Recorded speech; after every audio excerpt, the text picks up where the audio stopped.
Hey everyone hey everyone, जैसा कि आप देख सकते हैं काफ़ी सारी वीडियोस हैं मेरे पास जो मैंने अभी तक शो नहीं की हैं, पब्लिश नहीं हुई है अपने चैनल पे।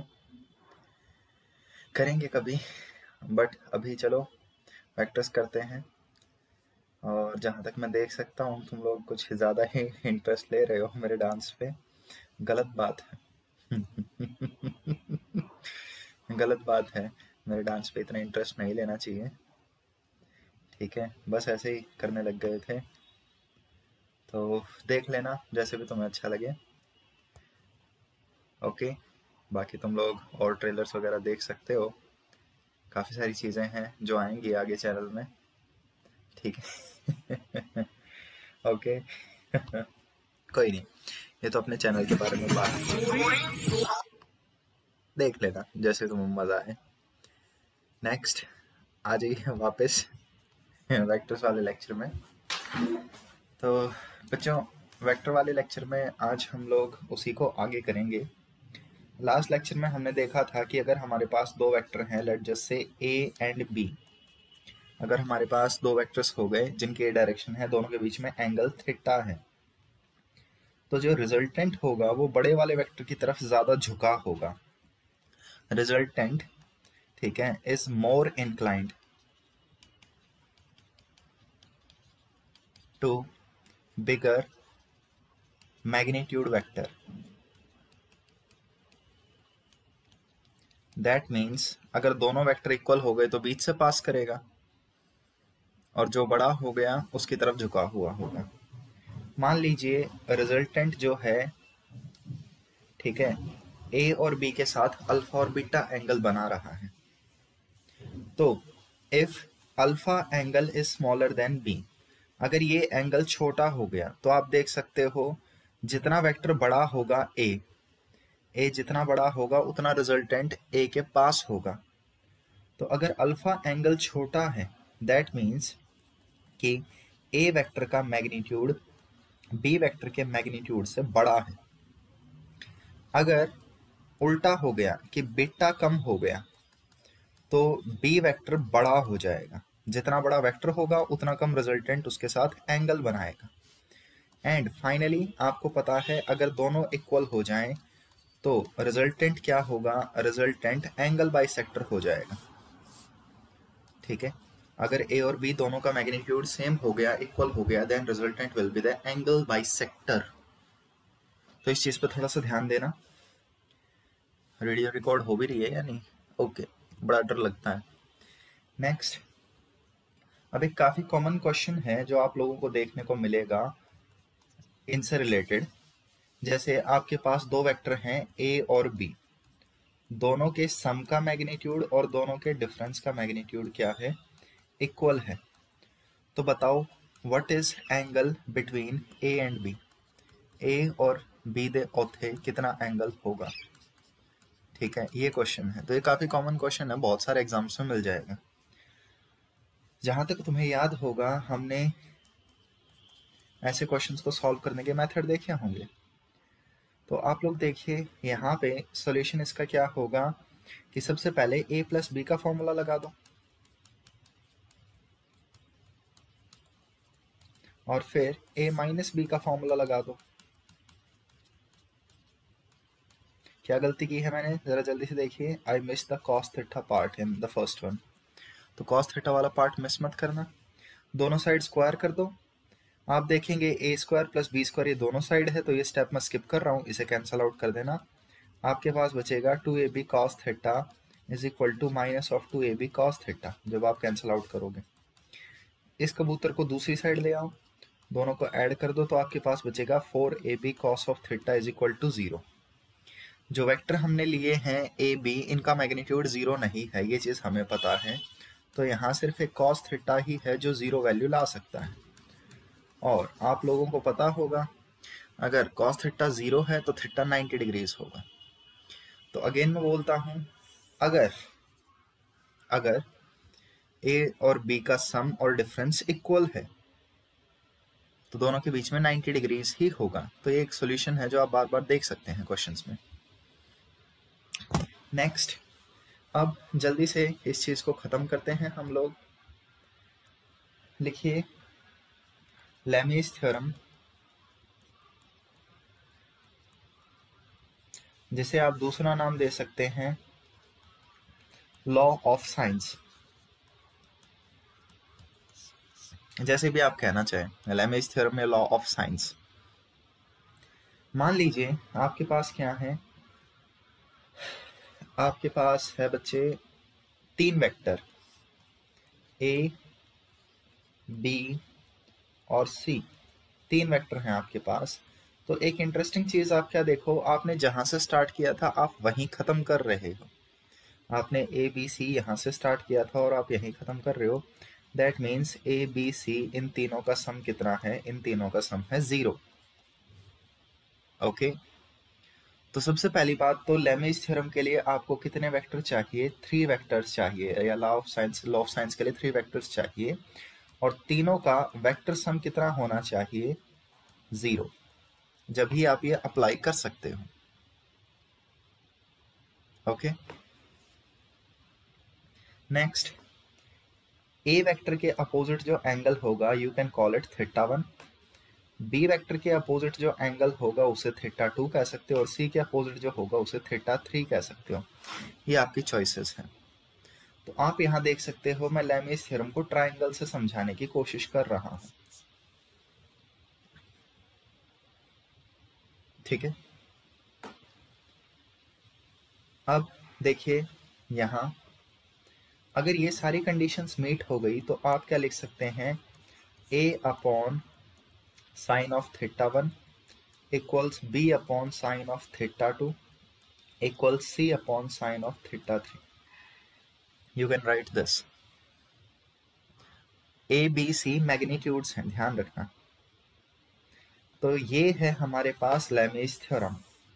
आप देख सकते हैं इसमें सिर्फ साइन आ रहे हैं, साइन थीटा आ रहे हैं, तो इसे हम क्या नाम दे सकते हैं, लॉ ऑफ साइंस।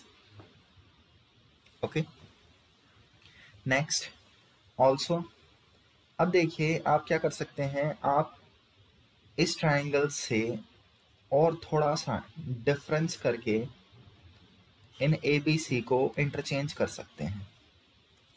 मान लीजिए मैंने ए को थोड़ा सा आगे एक्सटेंड कर दिया, ठीक है, ए जहां पे था मैंने ए को खींच के उससे आगे ले आया।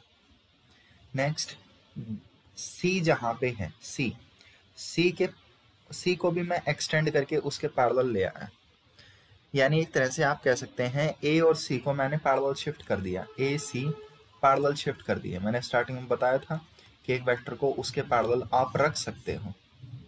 तो फिगर को ध्यान से देखिए, फिगर अब हमारे पास कैसे बन गई, यहाँ पे ए है, यहाँ बी है और यहाँ सी हो गया। तो ए बी सी वेक्टर ऐसे हो गए। अब तो ये सेम ही है, कोई अलग चीज नहीं है, मैंने बस इन्हें पैरेलल शिफ्ट किया है, नथिंग मोर। नेक्स्ट देखिए, ए के जो अपोजिट एंगल बन रहा था, ए के जो अपोजिट एंगल था वो ये वाला था। अब ए के अपोजिट एंगल ये वाला हो जाएगा। ए के जो अपोजिट एंगल मैंने यहां माना था वो θ1 था, यहां मैं जो मान रहा हूं वो अल्फा होगा। तो आप क्या देखेंगे, अल्फा और θ1 दोनों फिगर्स के अकॉर्डिंग सप्लीमेंट्री हैं, दोनों सप्लीमेंट्री हैं, दोनों का सम 180 है। लेकिन साइन थीटा पे कोई फर्क नहीं पड़ता कि आप साइन θ1 निकाल रहे हैं या साइन अल्फा निकाल रहे हैं, उस पर कोई फर्क नहीं पड़ेगा। सप्लीमेंट्री एंगल्स के लिए साइन की वैल्यू सेम होती है, फर्स्ट और सेकंड क्वाड्रेंट में ही तो लाई करेंगे सप्लीमेंट्री एंगल्स। अगर आपको नहीं समझ में आ रही है बात तो आप इसे स्किप कर सकते हैं। जस्ट मैं बता रहा था, ठीक है, कि वो θ1 है, ये अल्फा है, ये दोनों इक्वल नहीं है। आप देख भी सकते हैं θ1 आपको एक्यूट दिखेगा, अल्फा यहाँ ऑब्ट्यूज दिखेगा। तो जस्ट मैं बता रहा था, ध्यान दे लेना इन छोटी छोटी चीजों पे। नेक्स्ट, अब बच्चे यहाँ देखिए आप, बी के जो अपोजिट एंगल था वो हमने θ2 लिया था। यहाँ बी के जो अपोजिट एंगल होगा, दिस वन, ये हम बीटा लेंगे। ठीक है, अगेन आप कह सकते हैं बीटा और θ2 ये दोनों सप्लीमेंट्री होंगे, इन दोनों का सम अगेन 180 डिग्री होगा, तो कोई फर्क नहीं पड़ेगा साइन पे। एंड फाइनली सी के जो अपोजिट एंगल था दैट वाज थीटा 3, तो यहाँ सी के जो अपोजिट एंगल होगा उसे हम गामा मान लेंगे। अगेन थीटा 3 और गामा दोनों सप्लीमेंट्री एंगल है, गामा थोड़ा देख के बनाया करो, तो दोनों सप्लीमेंट्री एंगल हो गए, फिर से कोई फर्क नहीं पड़ेगा। तो ये फिगर और ये फिगर लेमीज थ्योरम में सेम रिजल्ट देंगे, ठीक है। तो आप लोग यहाँ पे देखिए, अगर मैं इसे फिर से समझाऊं तो आपके पास तीन वेक्टर हैं ए बी सी।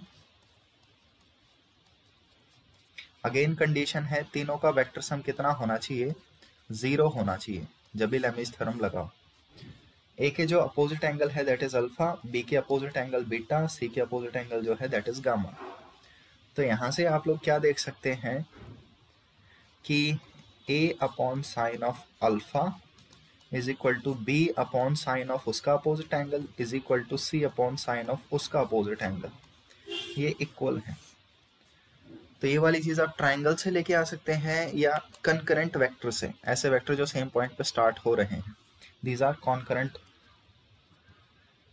ठीक है, या एक दूसरे को कट करने वाले वेक्टर्स, या फिर आप इन्हें को इनिशियल कह सकते हैं, को इनिशियल वेक्टर्स, को इनिशियल ही कह देता हूं मैं इन्हें। एक ही पॉइंट से स्टार्ट हो रहे हैं तो आप ऐसे बना सकते हैं, दोनों के लिए आंसर आएगा। ओके, तो यहाँ पे आप ट्राई कर लेना, देख लेना ये क्या है, कब अप्लाई करेंगे। इन छोटी छोटी बातों पे ध्यान दीजिए, आपके क्वेश्चंस निकलेंगे। तो बच्चों ये था लॉ ऑफ साइंस, ठीक है। एक चीज और होती है जिसे लॉ ऑफ कोसाइन बोलते हैं।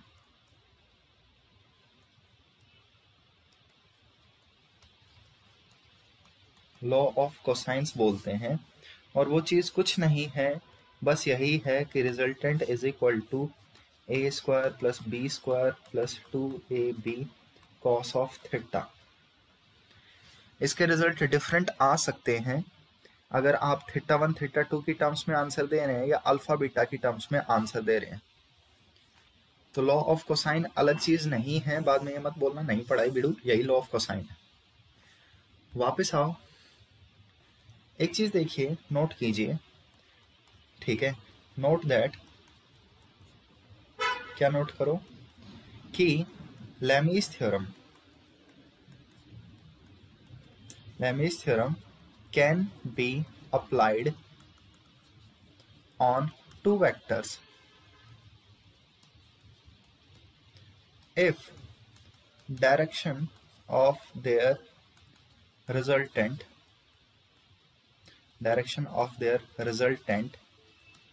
is reversed। लेमीज थ्योरम में मैंने कहा कि तीन वेक्टर चाहिए होते हैं जिनका सम 0 हो। तो आप क्या कर सकते हैं, आप तीन वेक्टर खुद की तरफ से ला सकते हैं। कैसे? मान लीजिए मेरे पास दो वेक्टर हैं ए और बी, ये दो वेक्टर हो गए, और इन दोनों का this one is their resultant, A plus B ये है, ठीक है। अगर मैं अपनी तरफ से एक और वेक्टर अज्यूम कर लूं, ठीक है, आर, ये मैंने अपनी तरफ से अज्यूम कर लिया जो सेम वैल्यू रख रहा है ए प्लस बी के सम वाली, तो आप देखेंगे ये जो रिजल्टेंट है ये ए और बी को ही तो रिप्रेजेंट कर रहा है, और ये अपोजिट डायरेक्शन में मैंने अपनी तरफ से लगा लिया, तो ये एक दूसरे को कैंसल आउट कर देंगे और फिर से आपका वेक्टर सम 0 आ जाएगा, ठीक है। तो ये आप कर सकते हैं, ये आप लगा सकते हैं, आपकी चॉइस है। एक क्वेश्चन जल्दी से देख लीजिए, एक काफी कॉमन क्वेश्चन है जो आपको बुक्स में मिल जाएगा, ठीक है। Two vectors are at 150 degrees, आपके पास दो वेक्टर हैं, दोनों के बीच में 150 डिग्री का एंगल है। Resultant is at 90 degree with smaller, resultant छोटे वाले के साथ 90 डिग्री बना रहा है, ठीक है। If magnitude of resultant is late just से 100, फाइंड अदर वेक्टर्स।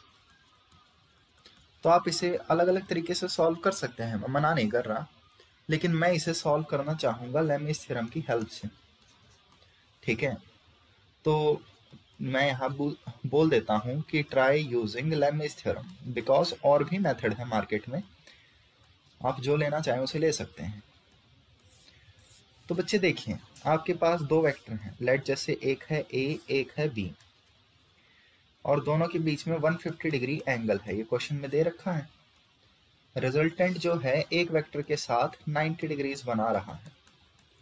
तो आप देख सकते हैं यहाँ पे दूसरा एंगल कितना बचेगा, 60 डिग्रीज बचेगा। तो फ्रॉम द फिगर, ठीक है, हम क्या कह सकते हैं, 60 degrees is less than 90 degrees. एक एंगल रिजल्टेंट 60 बना रहा है एक वेक्टर के साथ, दूसरे के साथ 90 बना रहा है।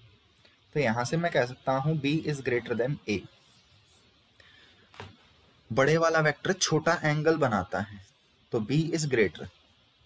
अब यहां देखिए आप, अगर मैं इसे लेमिस थ्योरम से करना चाहूं तो मुझे जस्ट क्या करना पड़ेगा, ये मेरे पास A हैगा, ये B हो गया, और यहाँ पे मैं अपनी तरफ से रिजल्टेंट मान लेता 100 का, ये एंगल 90 ही हो जाएगा, ये 150 था, तो ये दोनों मिलके कितने हो गए, ठीक है, 90 150 240 हो गए। और आपको पता है टोटल सम 360 होता है, तो कितना रह गया, 120 डिग्रीज रह गया। तो ये एंगल 120 हो जाएगा। बस लेमिस थ्योरम लगाओ, ठीक है, A अपॉन साइन 120 डिग्री, ठीक है, B upon sine 90 degree is equal to C, यानी जो थर्ड वेक्टर है हमारे पास 100 का बाय साइन 150 डिग्री। आपको पता है sign of, late just say θ1 and sine of alpha are equal if θ1 and alpha are supplementary angle, दोनों का सम क्या हो, 180 हो। तो बच्चे 120 के लिए सप्लीमेंट्री एंगल क्या होगा, 60, 150 के लिए सप्लीमेंट्री एंगल क्या होगा, 30। तो रिजल्ट सेम आएगा अगर आप यहाँ साइन 60, साइन 90 की तो देखो 1 वैल्यू होती है, उसको तो मैं क्यों छेड़ूं, और यहाँ साइन 30 ऐसे लेके सॉल्व करें। तो बाकी आप लोगों को पता ही होगा कि अगर बड़े एंगल हों तो उन्हें कैसे सॉल्व किया जाता है, 90 से बड़े एंगल्स को कैसे सॉल्व किया जाएगा, ट्रिग्नोमेट्री में जाके देख लो। आप में से जिन बच्चों ने ट्रिग्नोमेट्री पढ़ी है उन्हें मैंने क्या बताया था कि आपके पास साइन 150 है, तो इसे 180 माइनस ब्रेक कीजिए, 180 माइनस 30 लिख सकते हैं। सेकेंड क्वाड्रेंट में साइन पॉजिटिव होता है, तो ये साइन 30, जैसे आप लिखना चाहें वैसे कर सकते हैं। ये प्रॉपर्टी सिर्फ साइन फॉलो करता है, कोसेक फॉलो करता है, और उसके अलावा बाकी सारे नेगेटिव साइन के साथ आ जाते हैं। सबके सप्लीमेंट्री एंगल्स का ट्रिग्नोमेट्रिक रेशियो सेम नहीं होता, सिर्फ साइन के लिए होता है ये। तो इन छोटी छोटी चीज़ों पे बच्चों ध्यान दो, इस टाइप के काफ़ी सारे क्वेश्चंस हैं, उन्हें करते रहो। तो हमने यहाँ पे वेक्टर्स को कंप्लीट कर लिया बाय ग्राफिकल मेथड।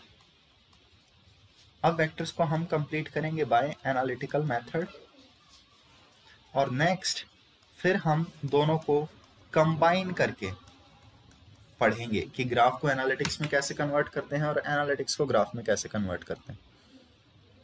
ठीक है, और फिर कुछ और न्यूमेरिकल देख लेंगे, and then our basic math will be completed. Okay, ठीक है, तो बोलना चाहते